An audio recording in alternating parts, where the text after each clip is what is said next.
কয়েকদিন আগে দেখতে পেলাম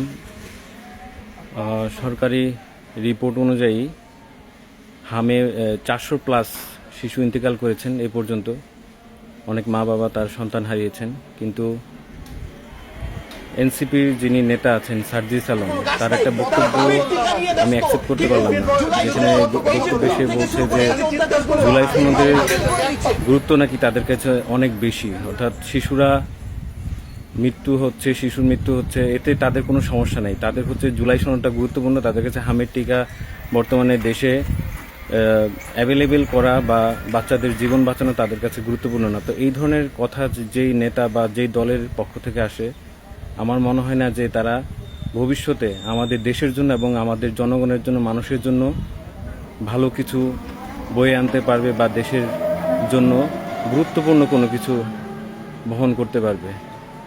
যাদের কাছে শিশু মৃত্যু কোনো কিছুই না, পুতুল খেলার মতো মনে হয়, তারা দেশের জন্য কোনোদিন ভালো কিছু করতে পারে না।